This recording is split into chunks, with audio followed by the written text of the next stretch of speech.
The AWARE project's aim is to balance the public conversation about psychedelics, spread accurate information, and give a new face to psychedelia. We feel that this change will occur through connection and relationship, one individual at a time. We are calling on everyone whose lives have been improved through the mindful use of psychedelics to educate themselves and become ambassadors for the psychedelic experience. Show those around you the people who use psychedelics mindfully across all social, racial, economic, and political boundaries. And our speaker is Edward Deull, and I'm sure a lot of you guys know Edward, but if you don't, he's a wonderful human being, a dear friend of mine, and I have to say, he has been a huge influential character in spreading this Amazonian frog medicine, especially in my life specifically. He was the first person to take me to experience, Kambo frog medicine, and then, later was there to help support me as I developed a relationship with the medicine as well. So I'm very grateful for that. And Edward just finished his IAKP training. IAKP stands for the International Association of Kambo Practitioners. They're currently the only organization that is certifying people after training them to be practitioners. And it's a very intense, rigorous training, as I hear. And so Edward just completed his IAKP certification training. And so I think it's kind of overturning a new chapter in his journey with this medicine and being a practitioner. So we're very excited to hear what words of wisdom he has to offer us on this very bizarre and beautiful medicine that seems to be exploding right now. So without further ado, I'd like to welcome Edward Deull.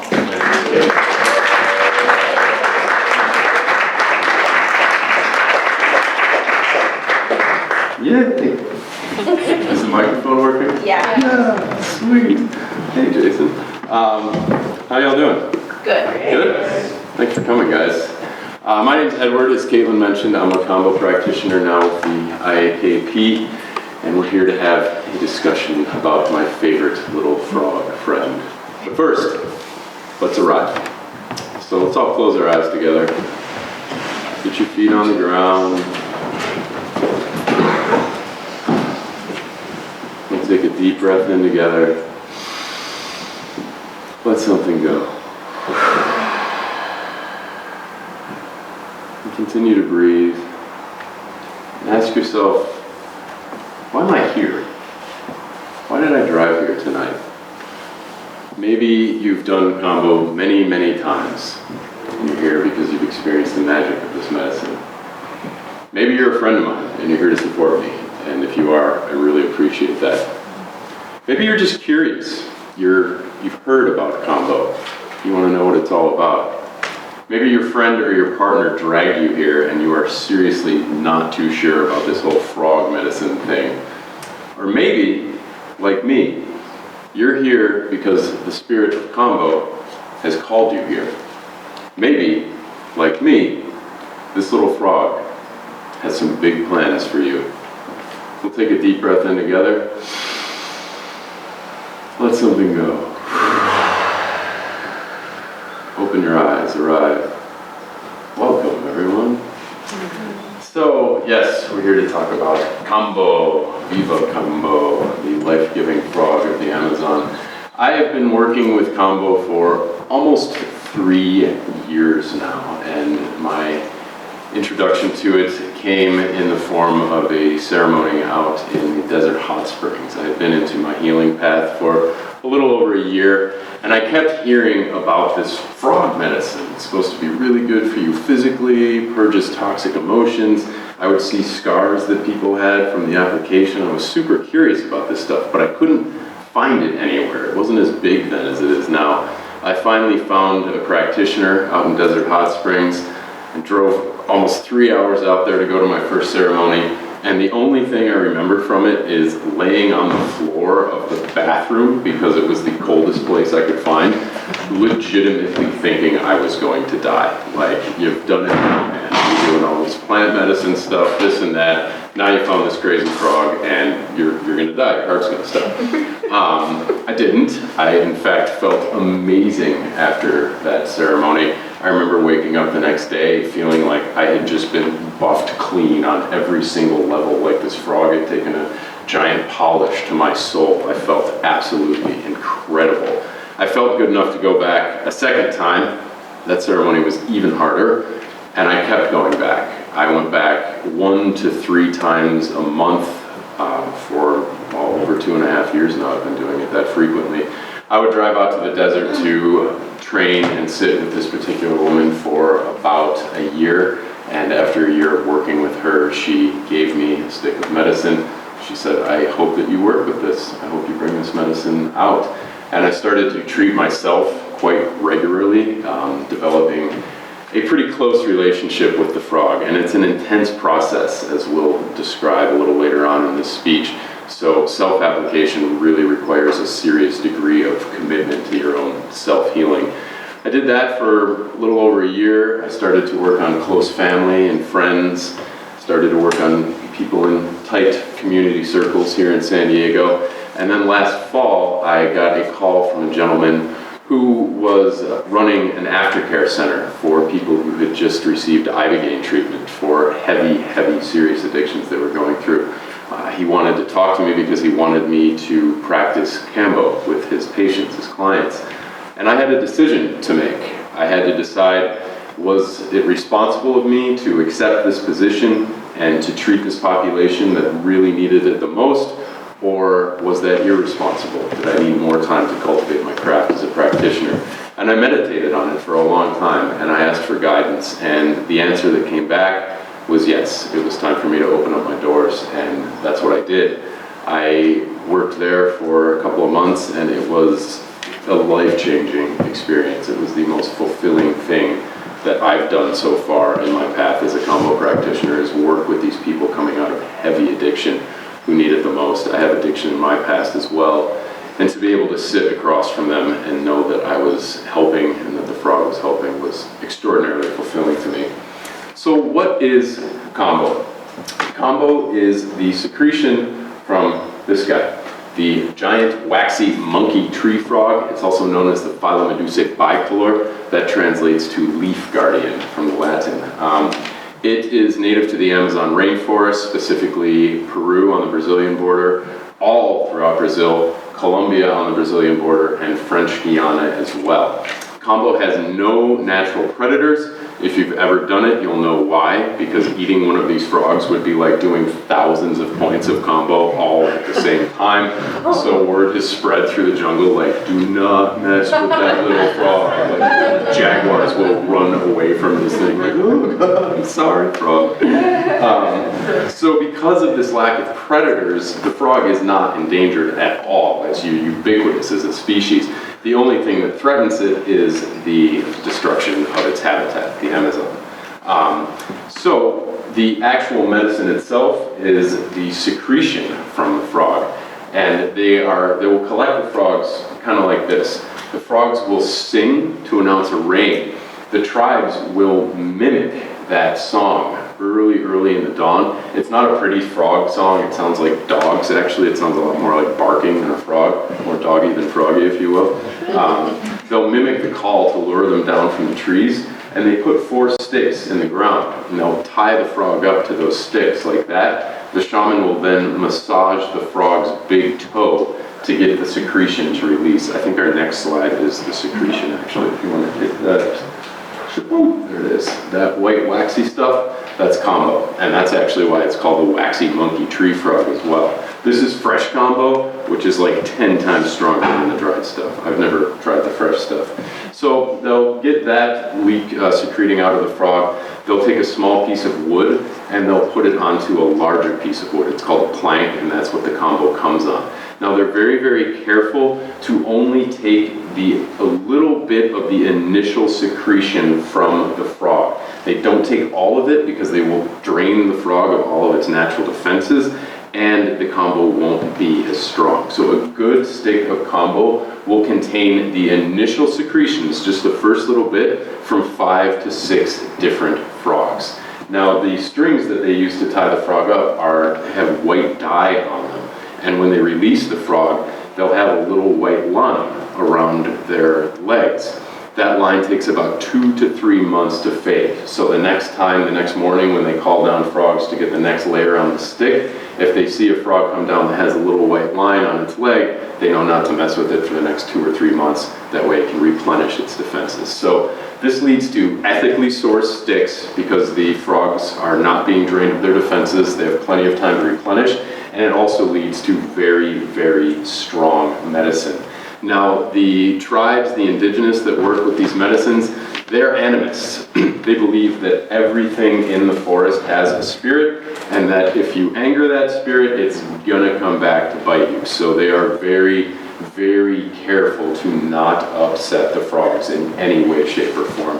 And anything collected through the IAKP is all ethical, legit, fair trade, etc.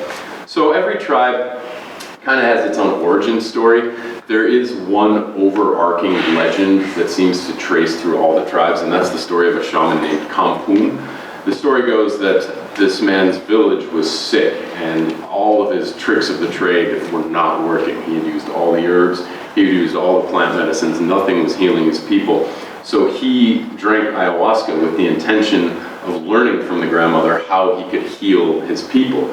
He went out into the village in a journey, and grandmother ayahuasca came down to him, and she had a frog in her hand, and she showed him how to use the secretion to heal the village. He went back, he did exactly that, and this was where, at least according to the mythology and the lore, where frog medicine came from.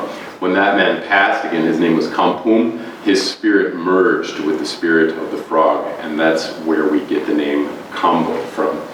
Now, it stayed within the forest for, probably thousands of years. It's hard to say exactly how long the natives have been working with plant medicines and medicines like Kambo. It's been used by many tribes, the Kashinawa, the Katakina, the Metses, the Yawanawa. It's prevalent throughout the Brazilian tribal system.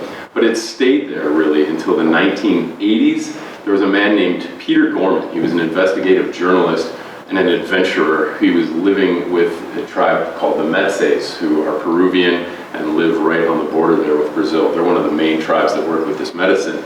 And he witnessed them giving Kambo to each other. Well, he came back for a second visit, and he convinced them to give Kambo to him, thus becoming the first documented case of a Western man receiving Kambo. He did write about that in a book called Sapo in My Soul. Sapo is what they call it in Brazil. That's the Portuguese for toad. In the 1990s, a people known as the Cabocla people, and these are half indigenous, half African Brazilians who were working as rubber tappers in the Amazon rainforest. They saw the Katakina tribes people applying Kambo to each other.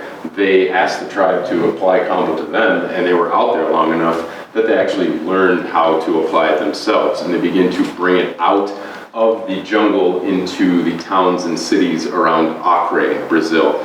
It really stayed in Brazil for a while. There were two main people working with it, one named Francisco Gomes, who was a man that trained with the Katakina, and another woman, an acupuncturist named Sonia Maria Valencia Menezes. And she was the first person to start to alter the traditional tribal treatments of Kambo, which would usually only be on the arm or the leg. Again, she was an acupuncturist, so she was the very first person to ever put Kambo on acupuncture points and meridian lines, which is now a fairly common treatment.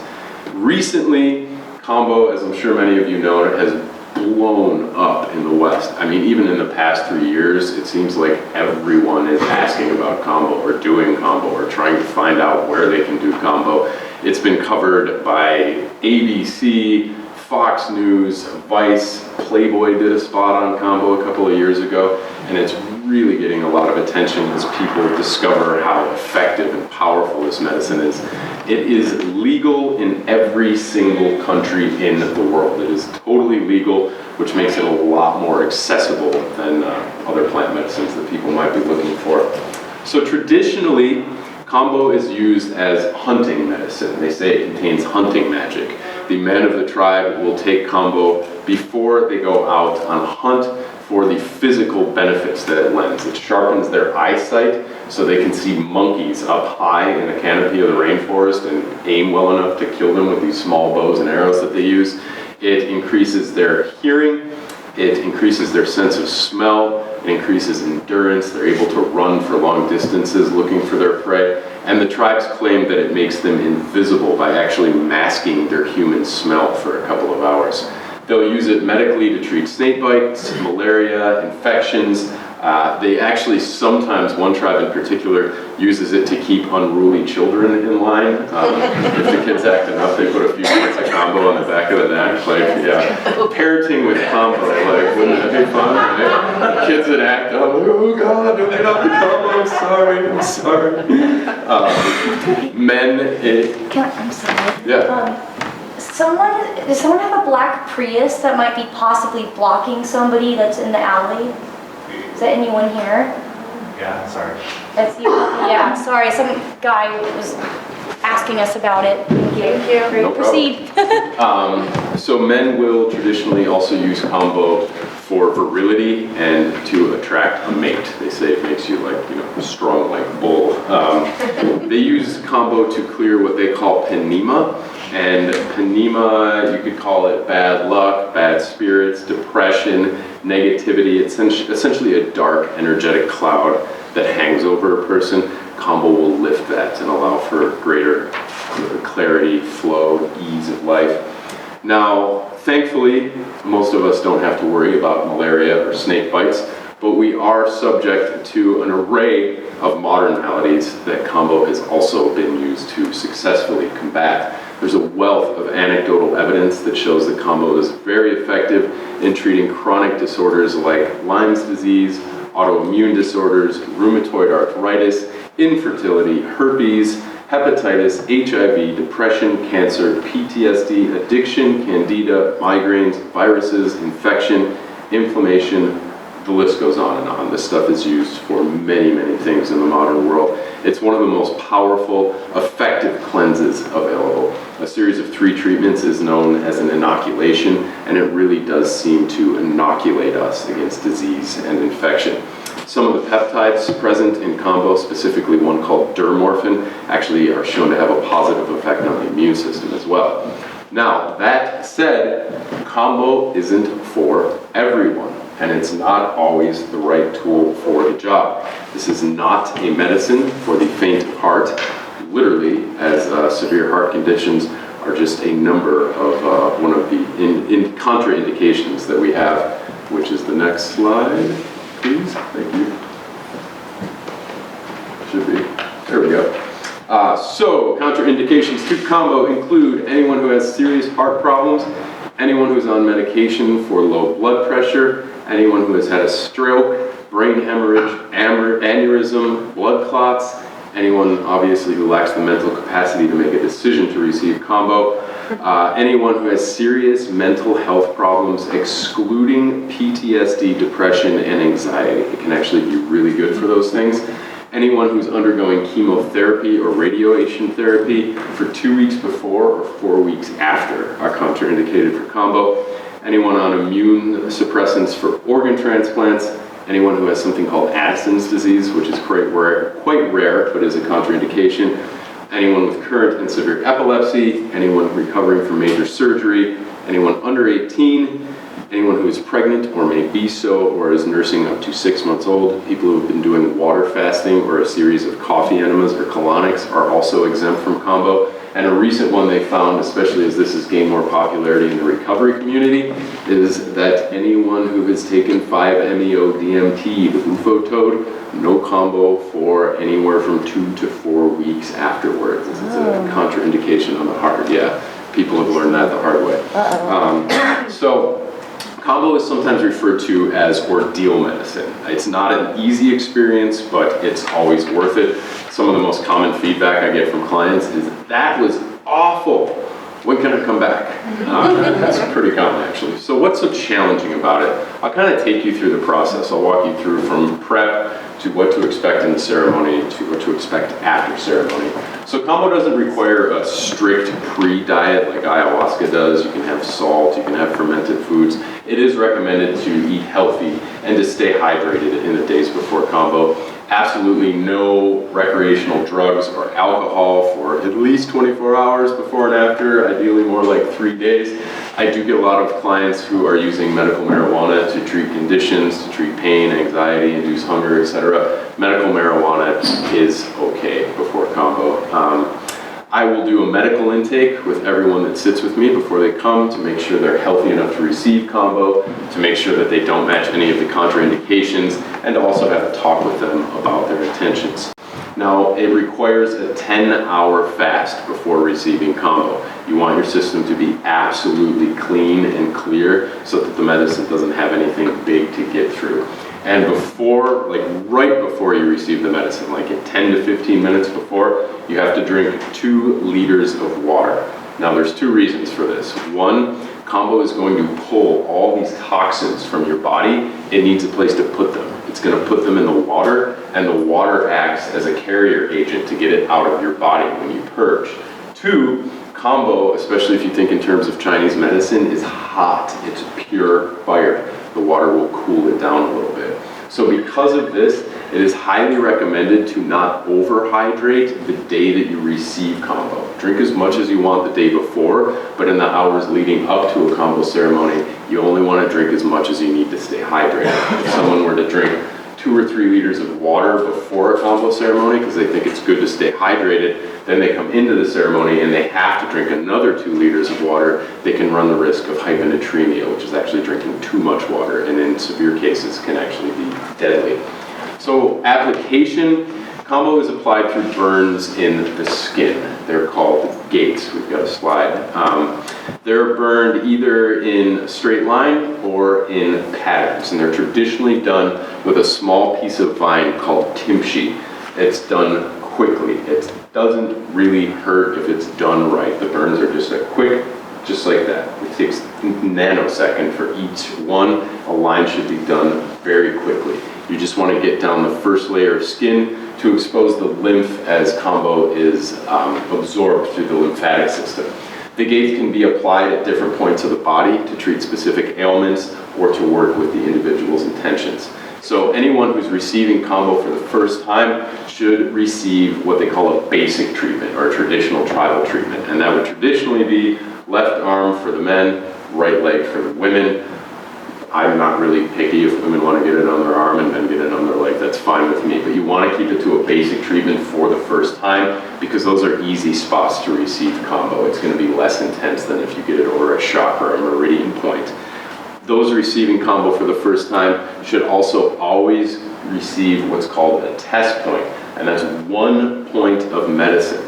You want to get just 1 point to see how your body is going to react to it. This is extraordinarily important, even with a medical intake, because size can be deceiving with this. I know a woman who's about 5'8" and 125 pounds, and she never takes less than 13 points. And I've worked on a guy who literally used to be a professional bodybuilder, and he can barely handle more than 3. So your physical appearance is not a giveaway as to how much combo you can handle. So you always do that test point to see how they're going to handle it, how many points you want to follow up with, and if they do have a severe reaction, a test point is always reversible. You can take it off, you can douse it with water, and it show's over. It will take the effects of the combo away. So follow-up treatments after the initial treatment, subsequent treatments can be put on chakras, they can be put on meridian lines, they can be put on acupuncture points, or they can be put on marma points, which are energetic points that are determined by the nadi system, which is essentially the Ayurvedic version essentially of acupuncture. So once the gates are burned, they are cleaned with a wet cloth and then dried off.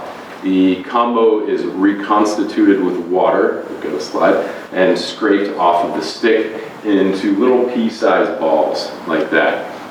They're then applied to the gates, another slide, and working towards the heart. So like that, you want to apply them furthest away from the heart, and then you move closer and closer to the heart. The process, once it's on you, it doesn't take a whole lot of time to take hold. Usually less than 5 minutes. I've never seen it take more than 7 or 8 minutes. I got a couple people smiling right now. They're like, yeah, it's good. like a wrestling bull. So it takes place pretty quickly. The first thing most people will notice will be a flushing in the skin, especially the face. I always feel Kambo in my face. Your heart rate increases, the heart begins to beat faster, blood pressure goes up, body temperature spikes, you feel your blood rushing through your body, a sense of discomfort, sometimes disorientation can set in. After this initial effect wanes, the blood pressure in the client will drop. That sometimes causes people to pass out, so you gotta be on catcher duty. They never do, it's never for more than a minute or two. The vasodilation, when the blood pressure increases, can also cause swelling in the hands, face, and throat. People will often feel massive surges of energy as the Kambo scans their body for impurities and begins to release them. Some people, when they pass out, they're with you. Their eyes are wide open, but you can tell they're going through like a really deep process. Some people will actually be talking while they're in it, but they're actually not there. Like there's nothing behind the eyes. I call it anesthesia. It's like the frog's anesthesia. It's like it's doing really heavy work on you, so it kind of just takes you out for a couple of minutes. It's actually a nice break from the whole process. The purge usually takes place within anywhere from 10 to 15 minutes. It can involve vomiting, using the bathroom, shaking, crying, or if it's a really good one, all of the above. Yes, those are my favorites. You're on the bathroom, like, why? A typical vomit purge will mostly be bile. The darker and thicker, the better. The stuff is getting into your liver, your gallbladder, all your intestines, and just moving out this old, stuck stuff that in some cases has been there literally for 20, 30, 40 years. Emotional purges can be sudden and intense. Kambo can remove emotional blockages. It pulls the cork off of people's hearts, allowing people to cry and process old pain. I've witnessed incredible emotional breakthroughs with clients, especially often with men who maybe have felt like they couldn't express their feelings growing up, or they've lived in a world where they kind of have to bury it. Kambo breaks down the walls that we build around ourselves that once kept us safe, but now hold us back. Now, it's a traditional warrior medicine, and it's best to receive it like a warrior. It's highly recommended to sit up straight during the process, no matter how difficult it may seem. Slouching or lying down can cause the blood to rush to the head, and that can cause further swelling in the face and the throat. Kambo responds very well with a process that is known as conscious purging. Now, to me, conscious purging means working with the medicine. You can run and hide from this stuff, and it's still gonna hurt, and you're still gonna purge, or you can meet it head on, and you can get the most out of this process. So, conscious purging involves focusing on your breath, being grateful for the experience, being very present during the entire process, welcoming the frog as a friend and an ally, no matter how bad it gets, and keeping your intentions in mind, staying focused on them, being aware of where the medicine is working in your body. I've developed over the years a pretty systematic approach to my own Kambo ceremonies when I'm putting the medicine on myself. When I feel it start to come on, I'll just go through my intentions. I'll go through my first intention in my head, and you can literally feel the Kambo go boom, like, okay, that's in your small intestine. Pull it out, purge. Go to the second intention, and you can feel the Kambo, boom, okay, it goes down to the sacral, that's where that is. Pulls it out, purge, and I'll just go through all the intentions very methodically, take a break, do it again, take a break, do it again, and I'll literally do it until nothing else comes out, until I'm completely squeezed clean of everything that needs to go. It took me like 2 years to figure that out, granted, but it does work. The frog is an intelligent spirit, it is communicative, and it listens to our intentions. It has our best interests at heart.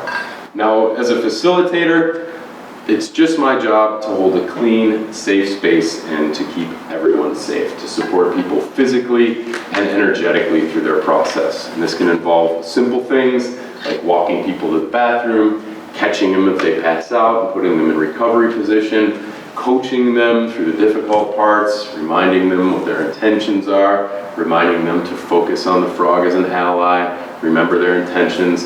I had one client who came quite a lot, and she goes, every time I get scared, just tell me this is normal. It's like, this is normal, this is normal. It also involves cleaning the space. This is really old junk coming out of people. So Kambo involves a lot of sage, tons of sage to keep the space clean. Palo Santo, cedar, and singing, drumming, using the rattle, really reading the energy and seeing where people are at. Sometimes people need a calming song. They need something to really, really bring the energy up or down. Sometimes it's the opposite. They might feel stuck with a purge, or they're going through a process, so they can't cry, and you really get going on that drum and you start singing a more upbeat song to get that energy moving. So it's all about reading the energy, knowing when and how to act. Holding space to me as a Kambo facilitator, it essentially means knowing when to be close energetically, when and how to assist, and when to back off and let the client do their own work. Kambo empowers us, and it asks us to empower ourselves by meeting the purging process courageously. And I don't pretend the frog is the healer, the frog is the shaman, not me. I'm not doing anything. I put the medicine on people, I keep a clean, safe space, I keep people safe, and I close the space. It is between the spirit of Kambo and the person. So after about 20 to 30 minutes, the purge is usually complete. I will take the medicine off and apply a tree sap called dragon's blood. This is antiseptic, analgesic, and antibacterial. So you can see the nice seals that it forms over the wounds there. It helps with scarring. It forms an instant seal on the wound. And if you allow this to fall off naturally, scarring will be minimal. If you allow this to fall off naturally and then follow it up with vitamin E oil, it's almost non-existent. People are often worried about having scars. It doesn't have to be a big deal. After the ceremony, people tend to be tired, but in good spirits. I'll always have some light food, fruit, soup, some tea available, get your blood sugar up, ground a little bit, and people are always able to drive home. It's definitely not recommended to have any big plans that day that you're receiving Kambo. Allow yourself to rest and recover. The next day, people often report feeling the hunting magic effects. Increased eyesight, increased hearing, increased stamina, positive mood, feeling like a weight or veil has been lifted. You feel really, really incredible the day after Kambo, which is what keeps people coming back. Some people, the lucky ones, will get what I like to call its Kambotox, and that's when your face swells up from the process and it goes down the next day. You look like 10 years younger. It's awesome. it like swells up and it fills in all your crow's feet and stuff, and then it goes down and you look off. Like, I'm 65. I just do a lot of Kambo. It works. So Kambo will work with you for days and weeks after the ceremony. A sense of health, ease, and happiness will follow. And this is where it really begins to guide us, and you can see how deep this healing can go. I'll give a few examples, some personal examples from my own path with Kambo. On a physical level, probably the most amazing, instant physical healing I've ever received was about 2 years ago. I had to get a root canal in my front tooth. And I went to the dentist, and he's like, "Oh, your gums are infected. It doesn't look that great. This could spread to your brain. This is like bad news. Here's a million antibiotics." I'm like, I don't want to take all of those.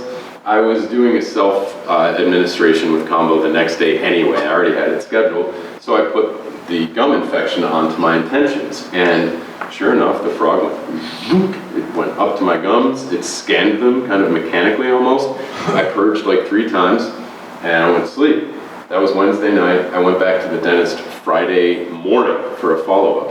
And I'll never forget this guy's look on his face as he's like leaning over me and he's got his dentist glasses, and I'm like, "Check out the gum infection thing. What's that look like?" And he's like, "It's totally gone. Your gums are completely healthy. Like, what did you do?" I was like, "Oh, nothing. Not frog poison, that's for sure." Who does that?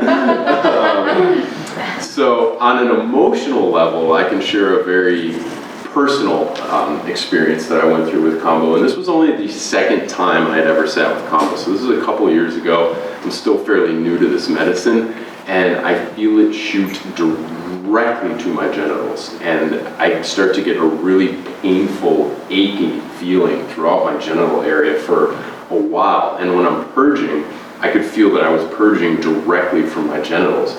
As the process started to wind down, I started to get a lot of information about the fact that I'd been molested by a teenage babysitter when I was 4 years old. And this wasn't a memory I had blocked out. I was aware of the memory, but I had chosen not to deal with it because the story I told myself was, well, it was a girl, so it wasn't a big deal. It was a girl that did that to me. If it had been a guy, it would have been this big deal. But it was, in fact, a big deal at the age of 4 that can really cause a lot of damage. And the Kambo was literally pulling the trauma out of my cells and pushing it out of my body. And as I continued to sit in the subsequent ceremonies, continued to go through that healing, clearing, and cleansing process, and was able to come into a space of forgiveness for this young woman and forgiveness for my parents as well. So that's just one example of what this can do on an emotional level. Now, it's not a magic cure, and it won't do our work for us. Kambo can clear the way, and it can point us in the right direction, but it's up to us to keep moving forward courageously in the direction of our health, happiness, and higher selves. And the results are going to be different for everyone. Certain people will require multiple treatments. Some people need more cleaning out than others.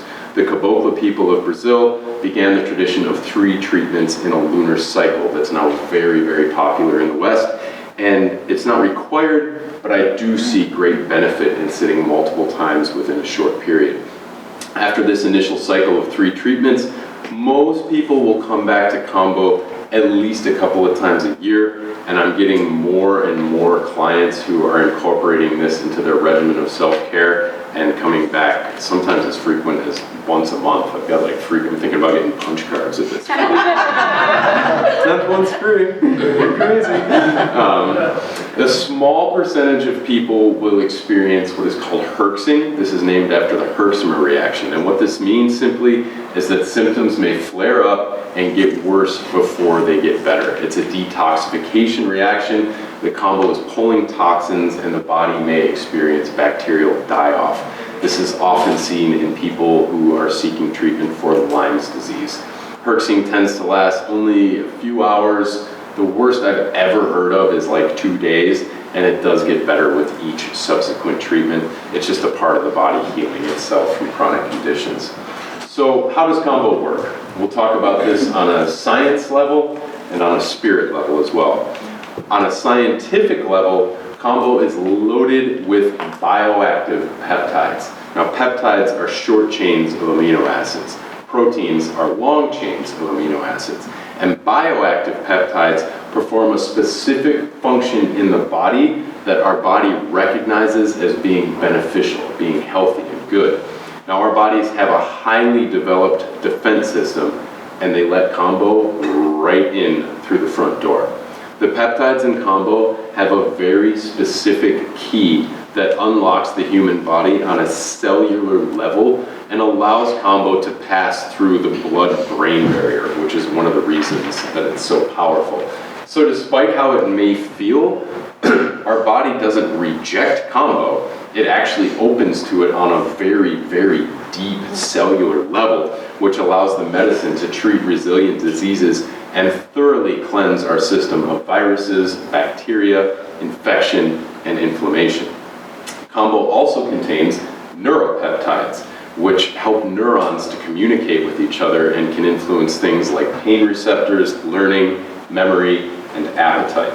Neuropeptides literally activate circuits in our brain that can change our emotions and behaviors. So dopamine, serotonin, oxytocin, these are all neuropeptides that drastically influence our thoughts and actions.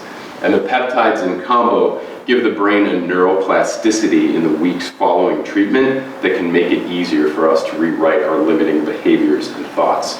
So the main peptides are, we got a slide for it. I like that you're taking notes though, that's great. Dermorphin. Dermorphin is number 1. Dermorphin is one of the opioid receptor peptides. It attaches to the mu opioid receptors along with the next peptide, deltorphin. Deltorphin is a delta opioid agonist, and it's also a powerful painkiller. They have measured to be 30 to 40 times stronger than morphine, so one of the strongest analgesic painkillers on the face of the planet. Next is phyllomedeucin, named after Phylomedusae bicolor, the scientific name of the frog. This is a neuropeptide.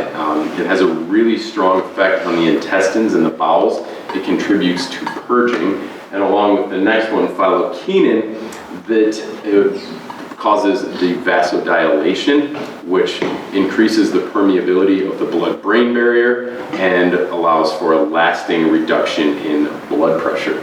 Phylocarulin is the next one. That's a potent painkiller, also reduces blood pressure. Dermaceptin is really effective against viruses. It's antimicrobial, it's good against yeast, fungi, protozoa, and something called enveloped viruses that are opportunistic viruses that will often accompany things like HIV. Dermaceptin B2 is also known as adenoregulin, and that one also works again against bacteria, fungi, protozoan. The last one is tryptophylins, and that is one that they have just discovered. No, you can move it. That's one they've just discovered, and that is very powerful against the yeast candida. It just blasts it right out of the system. So, back to the frog. There are currently over 70 pharmaceutical patents pending to synthesize the peptides in Kambo. They have succeeded in replicating some of the peptides that they've discovered in Kambo, and you can actually buy them and be prescribed them, but nothing comes close to the real thing, and the frog does not produce the secretion outside of its natural habitat. So the peptides in Kambo have been studied, and their effects on the body have been scientifically verified. However, to date, there is no peer-reviewed studies of Kambo itself as a medicine. All the evidence is anecdotal. It's the accounts of thousands of people all over the world who have been helped and healed by Kambo. And there is a mysterious element to this medicine that simply must be experienced to be understood. Like all plant medicines, Kambo has a very strong, intelligent spirit that stays with us long after ceremony, guiding us in our lives. It knows our intentions. It knows how to heal us. Kambo, as I mentioned, it's a traditional hunting medicine. Most of us, we're lucky. We don't have to hunt our food, but we're hunting something. Most of us are hunting something. We stalk love, health, happiness, success, and inner peace and well-being through the jungles of our modern lives. Kambo brings out the warrior in all of us. The frog has no natural predators, no fear, and it imbues us with this fearlessness, often showing us that what we've been hunting for the whole time was right here, inside of us, waiting to be remembered. Kambo helps us wake up on our highest potential on all levels, physically, mentally, emotionally, and spiritually. It has a way of helping us manifest that is simply magical, and it is the greatest remover of obstacles I have ever found. For those of you that are familiar with the Hindu mythology, you'll understand why I call Kambo Ganesh medicine, because it clears the path big time. Things that seemed impossible and out of reach before Kambo come easily afterwards. And you don't have to believe in Panema to acknowledge that sometimes we feel stuck. We feel unclear, lost, like we're caught in a thick fog or moving through quicksand. Kambo induces clarity and action like no other by bringing our physical and energetic bodies into a state of homeostasis. It helps deliver people into personal power, vibrant health, and a state of peace and happiness like nothing else that I've found. In the times before and after ceremony, people often report all kinds of seemingly magical synchronicities, things falling into place, serendipity, ease, flow. Oh, I thought you had a question. And sometimes the frogs visit people in their dreams. During ceremony, people will often get very clear messages and intuitions from its spirit. In the spirit of Kambo, it's not masculine or feminine. I felt it both as a male presence and a female presence, and some frogs can actually spontaneously change their sex, so it kind of plays into that as well. And I've also found it as a very wise animal present. I believe that it really just takes whatever form it needs to take for the person that it's working with. And despite the sometimes kind of visionary, mystical effects that Kambo can have, it's very important to note that it is in no way psychoactive. There is nothing in Kambo to cause hallucinations. You won't see rainbows, fractals, or dancing elves. My apologies to the psychonauts out there. Not hallucinogenic. The frog is a doctor. It's a surgeon, a specialist, a naturopath, a body worker, a psychotherapist, and an energy healer all in one. And the green light of this frog doctor is spreading all over the world. There are thousands of testimonials from people worldwide who've experienced near miraculous healing from Kambo. And if it's okay, I'd like to share one with you right now. This is from a young woman that I met at the aftercare center that I worked at, and she was in pretty rough shape when I met her. She took to Kambo really, really, really well, continued to sit with it, was working up to 18, 19 points of medicine. She's a very petite girl. She was really handling it really well, and she's doing incredibly now. And this is what she had to say about Kambo. My name's Rachel. I'm 22. I was born on the East Coast and grew up with Western medicine. When I was young, I was told that I had a 13% curvature in my spine, mostly taking place in my lower back and neck. I suffered from cluster headaches that would sometimes blind me when I stood up. From the ages of 16 to 22, I began experimenting with prescription drugs that the doctors had told me were safe to take.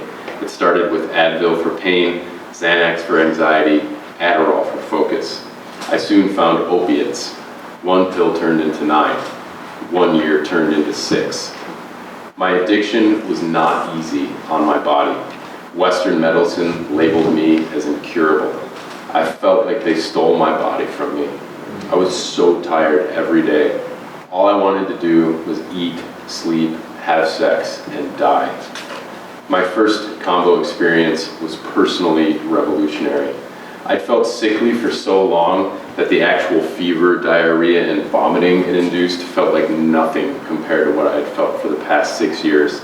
It made my face puffy for a few days, but when the puffiness faded, I was cuter than ever. It was as if some sort of natural collagen hat was in it. Kambo made me sick for 20 minutes, but those 20 minutes of vomiting detoxed my body more than 6 years of Western medicine. After 3 rounds of Kambo, my stomach was starting to take certain foods that it used to reject. I was getting out of bed in the morning, whereas I had previously suffered from depression, agoraphobia, and anxiety. I had more hope from what I thought might be dangerous, a poisonous tree frog, than what I was told would cure me: amphetamines, benzos, Advil, and opiates. With the help of Kambo, I'm now able to wake up in the morning and practice self-care in a way I hadn't known was possible for me. I enjoy yoga, gardening, and hiking. Kambo helped me in ways I couldn't help myself. It put the tools right in my hands where I could use them.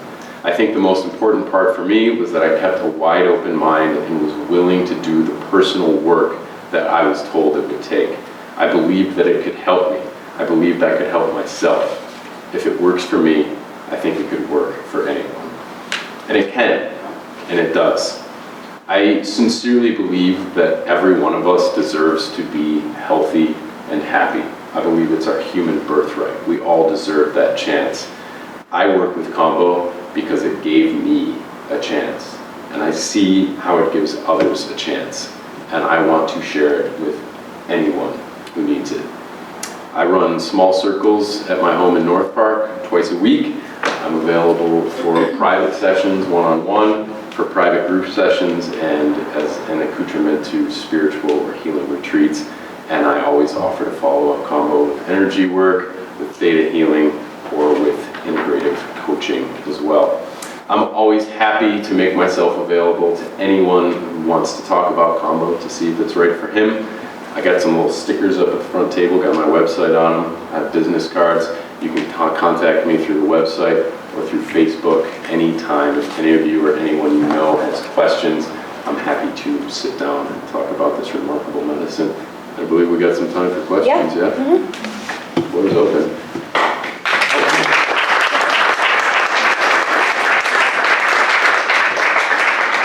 Yes, sir. Is it injected or how does? Nope. Just a dot, like it's a dot. just the dot right on the burn.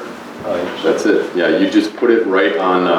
It's absorbed through the lymph, so you just need to get that burn. That's why it's so quick. Just right down to that layer of lymph, and then the medicine goes on, and the body literally pulls the medicine out. What do you mean burn? Is there like a heat?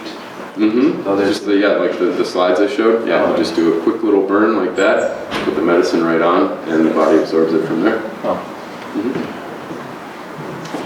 Yes, sir. Hey, do you know if like there's any of the active ingredients in there, like pop up on like a drug test or anything like that? No, not at all. No, you're totally clear.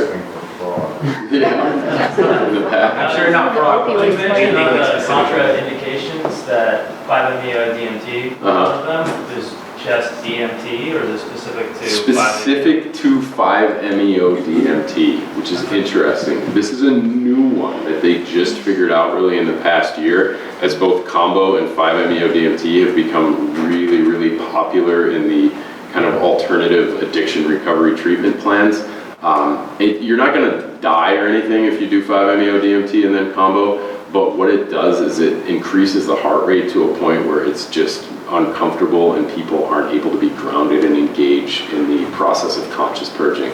With just NN-DMT, it doesn't have that same result though. Oh, what if it's and then also, I may have missed, you may have said it, but I may have missed it. What is the duration? The duration is 20 to 30 minutes tops. Oh, wow. Yeah.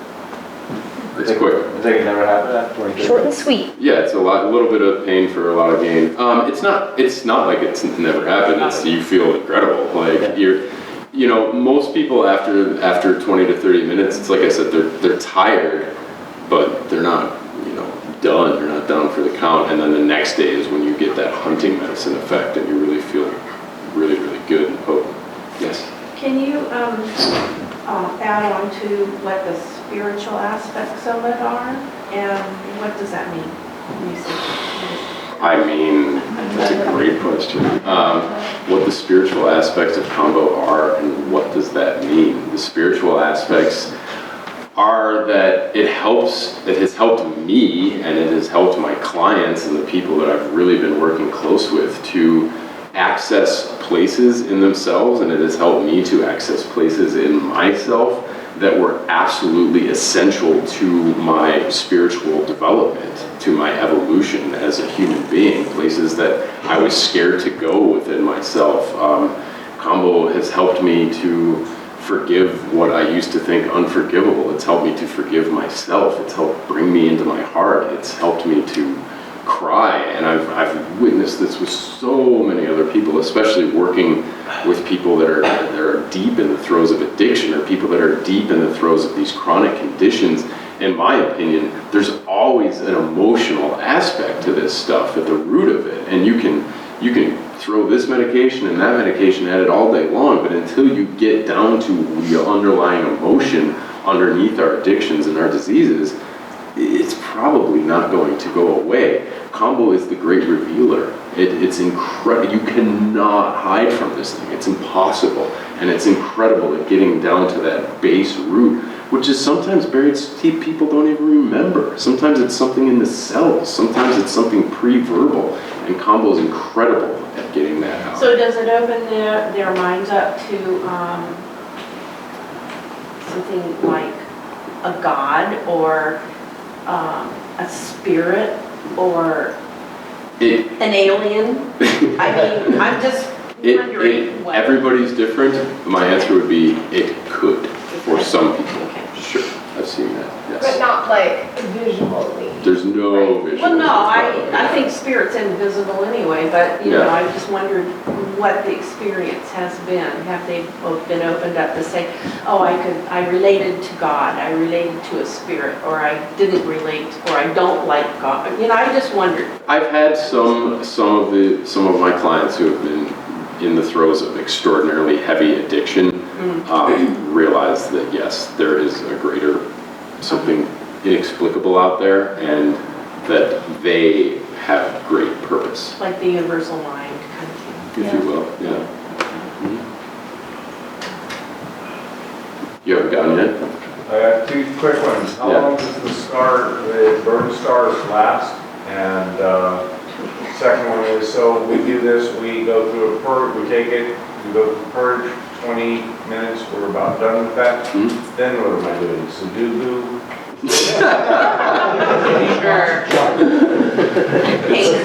It's very spiritual, Sudoku. The burns are really. What was the question about the burns? How long does that scar The last? scar, I mean, it depends how well you take care of it. Like I said, if you, with the dragon's blood, if you put the dragon's blood on there and you don't pick at the seal that it forms and you let it fall off naturally, and then you treat it with vitamin E oil afterwards, I mean, sometimes they fade completely. I have some points that have gone away that you can barely see, and I have some points that are quite visible, but I also have like hundreds and hundreds of points on me. I don't really care if they're visible. At some point you're just like, well, whatever. But yeah, with a lot of people, they will fade. It totally depends on the self-care. As far as what do you do after the 20 to 30 minutes, it depends if you're in a private session or if you're in a group. If you're in a private session, then you're in a private session. And after 20 to 30 minutes, people will often want to lay down for a little bit. I will put the dragon's blood on them. I'll make tea. I'll have some fruit. I'll heat up some soup for them. Sit down, have a chat, get some tea, get some fruit, get some soup, ground, and when they feel ready, they can drive home, or they can stay and take a nap. If it's in a group session, say I'm working on 7 people and you're number 3, well, obviously there's 4 more people to go, and I'll get around within reason as quickly as I can. It's a balance between making sure everyone gets the individual attention they need and making sure that there's not a 5-hour gap between person number 1 and person number 7 or 8 or 9. So in that situation, if you were, the halfway point in a group ceremony, you just lay down for a little while afterwards once you're through your process, and then shortly thereafter, the last person will be finished. We'll close the circle as a group, and then we'll do exactly the same thing. Have some tea, have some fruit, have some soup. But yeah, no problem. So you said that it's legal, right? So it's legal, but then it's also not classified as a medicine. So is it just like under the radar, or what's going on there? It's legal the same and not classified as a medicine the same way herbs are. Okay. So you think about it like that. It's exactly like that. So it's totally legal. It's not classified as medicine. It's exactly like a lot of Chinese herbs and holistic Like things. they've never tested it, right? This is where it gets interesting. They've tested the peptides in it. So they've extracted those and they know what the peptides do. And they have synthesized some of them and put them on the market as drugs for things like cancer, for things like serious inflammation, pain, things like that.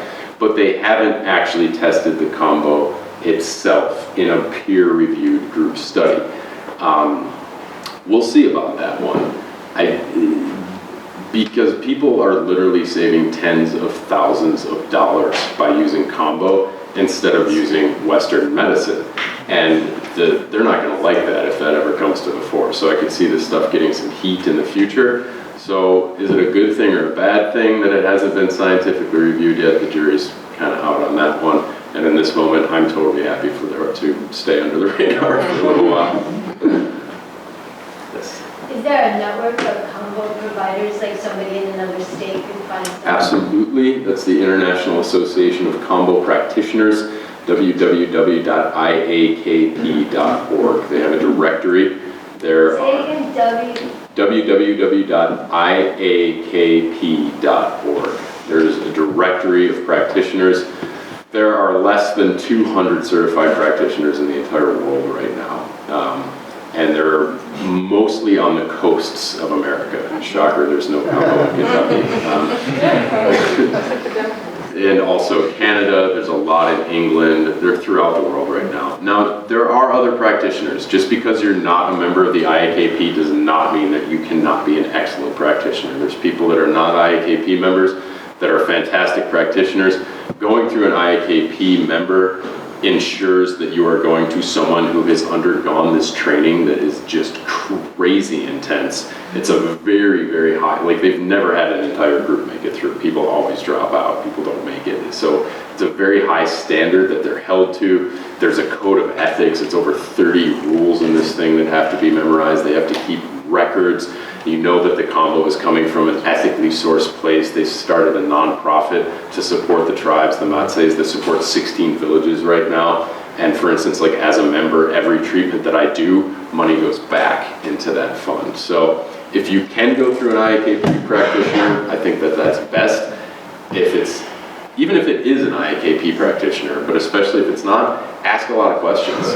Ask a lot of questions. The best advice I've ever heard about any plant medicine, be it Kambo, peyote, ayahuasca, is that this is the equivalent of getting heart or brain surgery.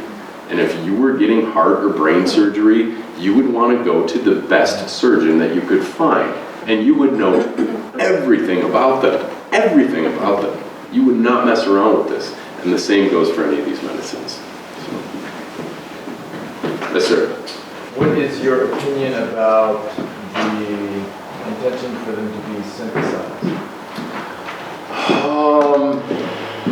That's a great question. The intention for them to be synthesized. I mean, I kind of feel like it doesn't really matter because it's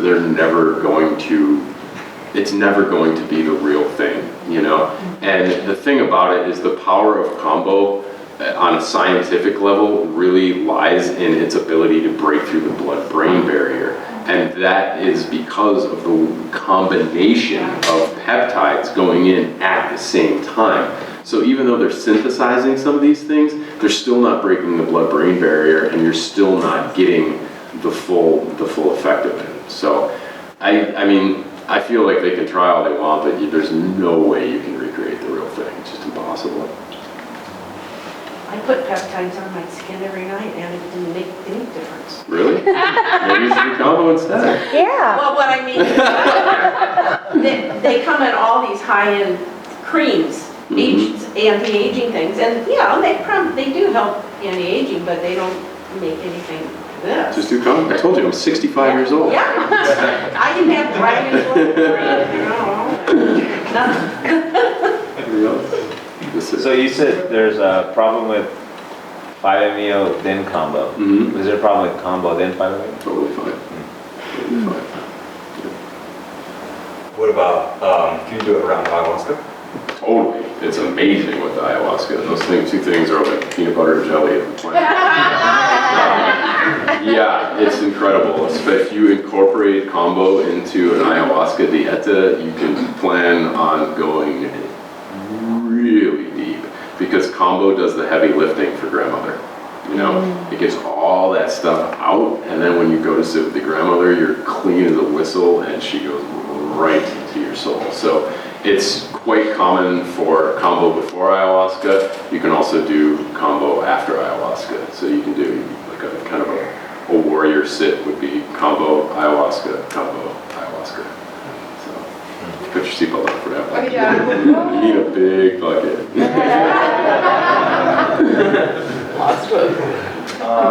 What would you recommend, or like, what are some techniques to follow as far as like when you go through that purge, you wake up and you're completely, clean as a whistle.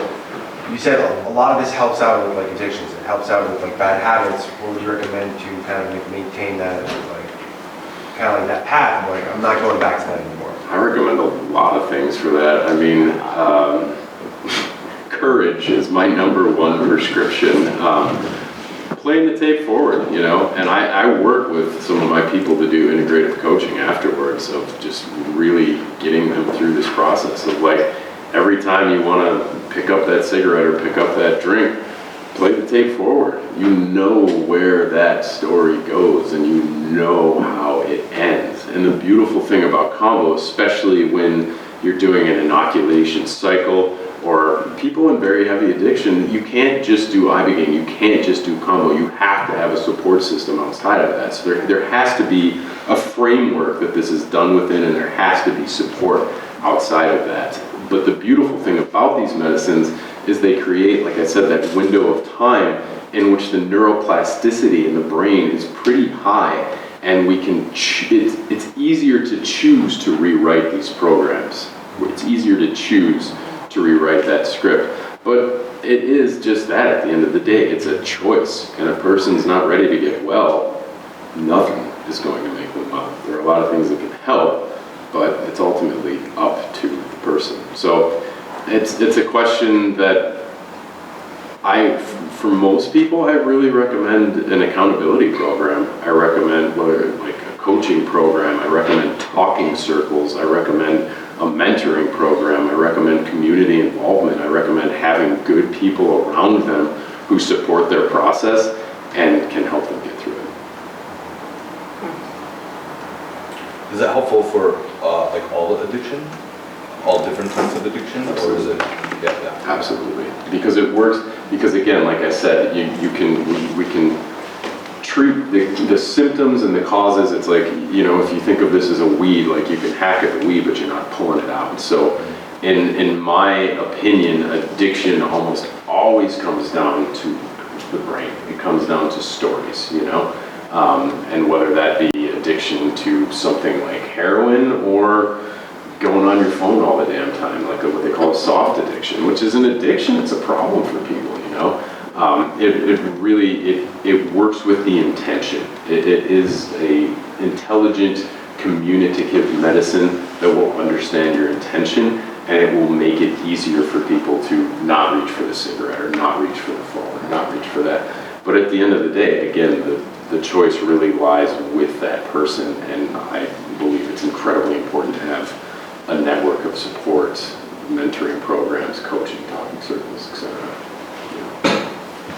You said 3 times is an inoculation. Mm-hmm. 1 time is just a beginning. What's the benefit? What's the difference? And if I'm doing 1, am I getting out a good amount of stuff I need, or am I just starting? That largely depends on the person. It's really a subjective question. It's kind of a case-to-case basis. Almost no one that I've worked on has only done it once. Almost no one. I'm not making anybody do this stuff. If they want to come back, awesome, come back. Almost no one only does it that one time because they feel the benefits of it. It's not to say that one time can't be extraordinarily beneficial, and maybe that's all you need, but I find that most people choose to come back. And what I say to those people is, this is my token pitch to people, is if you do it once and you're like, I never want to see this stuff again, awesome, you're done. But if you do it once and you feel like, okay, that really helped me, it's best to go through with the inoculation and try and do it that 3 times within the 28 days. The medicine builds in your system. It's still very active in your system. It's with your DNA. It's attached to your cells, and it allows it to go deeper and deeper every single time.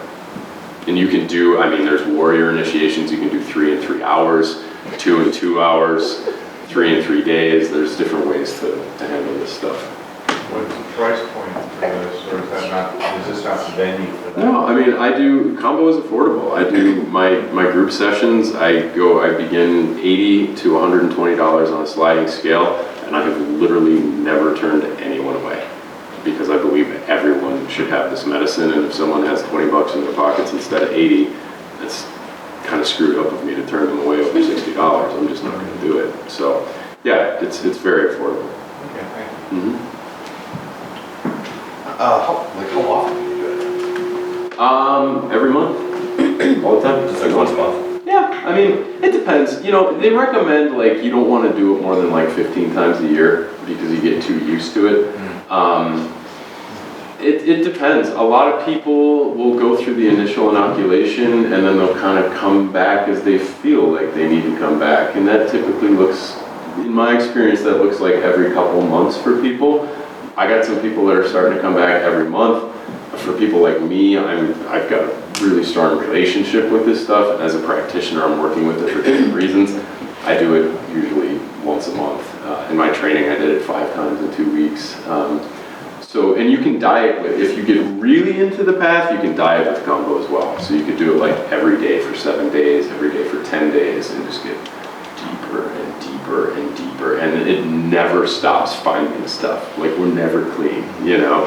It never stops finding stuff. It just, I did 5 sits in 2 weeks of this training, and the places that it went to, it was unbelievable. The way this stuff cleans you out, and you really keep upping your levels like that. So what does that mean, places you've been to?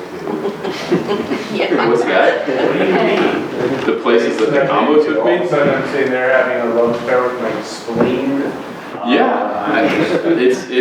Like literally it will take you, like specifically the example I was referring to in my mind was in, I did a 3x3, which is the 3 sits in the 3 hours. I got frostbite 9 years ago, and this was not in my intentions at all. I wasn't thinking about my frostbite, and all of a sudden, my hands started to like buzz and vibrate and glow, and they got bright, bright, bright red up until the fingertips, and those got like a grayish kind of almost, and I could see exactly where the frostbite was ending, and this was just out of nowhere. This was in the 3rd session in 3 hours, and I could feel it. It's just pulling out of the dead cells out of my fingers 9 years later, and I started to really like get some more stuff out there. So it just, by the places you'll go, I mean, it's like, you're just like, what can I possibly purge now? And then it finds more stuff, and you're like, okay, here we go. There's just always more. There's always more that it can find, and there's always more healing to do. So I wish it was a psychedelic place. It's not. There's one more question. Okay. That's so much special. The people that try with you, do they ever get to a point where they self-administer and just kind of do it on their own? Not as of yet, and I definitely, I would encourage people to sit with it for a long, long time before thinking about self-administration, at least a year and a half or so. Also, if it's legal, can you buy it online? You can. Are we done or one more? Does anyone have a burning question? Can you get addicted to Kambo? No. I mean, I don't think anyone's that crazy. I don't think anyone's that crazy. It's a tool in the tool belt, you know. No way. Thanks, guys. I appreciate it.